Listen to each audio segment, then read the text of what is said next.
ලංකාවේ ගොඩක් අය බලාපොරොත්තු නොවන කමෙන්ට් එකක් සහ බලාපොරොත්තු නොවන වීඩියෝ එකක්.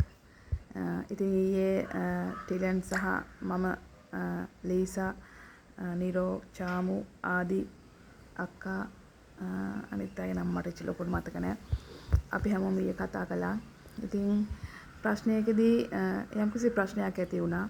ඒ ප්‍රශ්න වෙලාවේදී මගේ දරුවෝ සම්බන්ධ වෙනකොට මෑණියෝ සම්බන්ධ වෙනකොට මම සම්බන්ධ වෙනකොට මගේ පැත්තෙන් මම රණ්ඩු සරුවල් කරා. එතකොට එයාගේ පැත්තෙන් එයා රණ්ඩු සරුවල් කරා. හැබැයි අතරමැදියෝ මැදිහත් වෙලා තම තමන්ගේ පෞද්ගලික අරමුණු වෙනුවෙන් අපිව යූස් කරා. ඒ නිසා තමයි මේ ප්‍රශ්න ගොඩාක් දුරදිග ගියේ. ඒතර එයාගේ දේවල් මම දන්නෙත් නැහැ. මගේ දේවල් එයා දන්නෙත් නැහැ. අපේ ගමේ කට්ටිය කතා කරලා කියලා තිබ්බ පට්ටපල් බොරු කියලා තිබ්බා.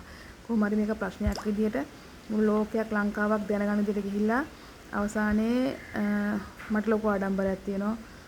දරාගත්ත ඒ වගේ ප්‍රශ්න ගොඩක දරාගත්ත යකඩ ගැහණියක් විදිහට මට අනුවර්ත නාමයක් බැඳුනා. ඉතින් තිලනුත් දැන් එයාගේ ජීවිතේ ලස්සන කරගෙන යනවා. අපිට වැරදි හදාගන්න අවස්ථාවක් එනවා ජීවිතේ. ඒ මොන දේ වුණත් අපි හරි දේ තේරුම් අරගෙන ජීවිතේ ඉස්සරහට යනවා නම් එතනින් එහාට ඒ දේවල් ගැන නැවත නැවත මතක් කර කර එල්ලි යන්න ඕනේ නැහැ. මම පහුගිය කාලෙම මගේ මෑණියෝ වෙනුවෙන් සහ මගේ දේවාලේ කටයුතු වෙනුවෙන් මම කාලය යොමු කරා. පුදුම නිස්කලංක භාවයක් තිබුණා ඒකේ. ප්‍රශ්න තිබුණේ නැහැ. මගේ විදියට මම ජීවත් වුණා. එයාත් එයාගේ විදියට ජීවත් වුණා. ඉතින් මේ අවස්ථාවේදී හැමෝම බලනවා ඇයි මේ මොකද උනේ කියලා. දෙපැත්තක අපි ප්‍රශ්නයකදී කරුණු විමසා බලන්න ඕනේ. ඉතින් කලින් බැලුවේ එක පැත්තක විතරයි. ඉතින් දෙපැත්තක බැලුවට පස්සේ හරි වැරද්ද මට තේරුම් ගියා. තේරුම් ගියාට පස්සේ අපි මේක කතා බහ කළා. ඉතින් නිරෝ මේකට මැදිහත් වෙලා මට ඒ ගැන ගොඩක් තේරුම් කරලා දුන්නා. ඉතින් මේ හැම දෙයක්ම හරි මගේ මෑණියෝ සත්තයි කියලා පිළිගත්තට පස්සේ මට මේ හැම දෙයක්ම ඒ ලොකුවට මම තේරුම් ගත්තේ නැහැ. වචන අල්ලගෙන වෛරක්කාරකමින් යන කෙනෙක් නෙමෙයි. බැලුම් ඇහුවා. නොසෑහෙන දරා ගන්න බැරි තරම් බැලුම් ඇහුවා. ඒ වචන ඔක්කොම අමතක කළා. මනුස්සකම වෙනුවෙන්. අපි හැමෝම සමගියෙන් ඉන්න ඕනේ ජීවිතේ. අනිත් අයටත් කියන්නේ කාටවත් යූස් වෙන්න එපා. මං වෙනුවෙන් කතා කරපු හැමෝටම ගොඩක් ආදරේ සහ ගොඩක් ස්තුතියි. මේක වැරදියට තේරුම් ගන්න එපා. මේ දේවල් අපි හැමෝම ඉස්සරහට යන්න ඕනේ ජීවිතේ. රණ්ඩු කර කර ඉන්න ජීවිතයක් නෙමෙයි මේක තියෙන්නේ.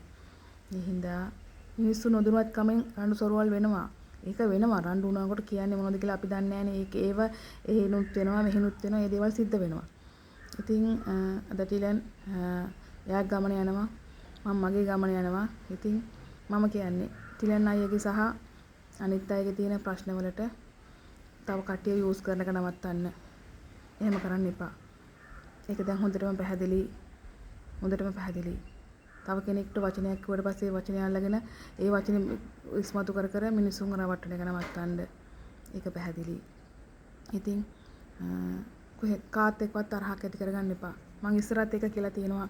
ඒ අනිත් කෙනාටත් මෛත්‍රී කරන්න කියලා මම කියලා තියෙනවා. පෞද්ගලිකව මං කියලා තියෙනවා ප්‍රශ්න මෛත්‍රී කරලා විසඳ ගන්න කියලා.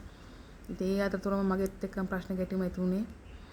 ඉතින් හැමෝම එයාගේ පැත්තේ අයත් මගේ පැත්තේ යාළුවොත් මේක තේරුම් ගන්න. මේක හැම දෙයකටම හොඳටයි සිද්ධ වුණේ. ප්‍රශ්න විසඳන ක්‍රම දෙකක් තියෙනවා. එකක් සටන, එකක් සාමය. සටනෙන් ගියපුවාම හැමෝටම හැමදේම නැති වෙනවා. සාමයෙන් ගියපුවාම හැමෝටම හැමදේම ලැබෙනවා. ඉතින් හොඳම දේ තමයි අපි සාමයෙන් ජීවත් වෙන එක.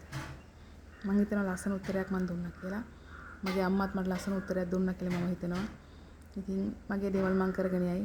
එයාගේ දේවල් එයා කරගෙන යයි. නැවත කිසි කෙනෙක් කොටවලා ප්‍රශ්න ඇති කරන්න එපා. ඒවෙන් පීඩාවටපත් වෙන්නේ මගේ දරුවෝ සහ මම. එයා තිලන් කියන පුද්ගලයෝ ටික තමයි ඒකේ පීඩාවටපත් වෙන්නේ. ඉතින් ඔයගොල්ලෝගේ සතුට වෙනුවෙන් අපිව යූස් කරන්න එපා. තේරුවන් සරණයි.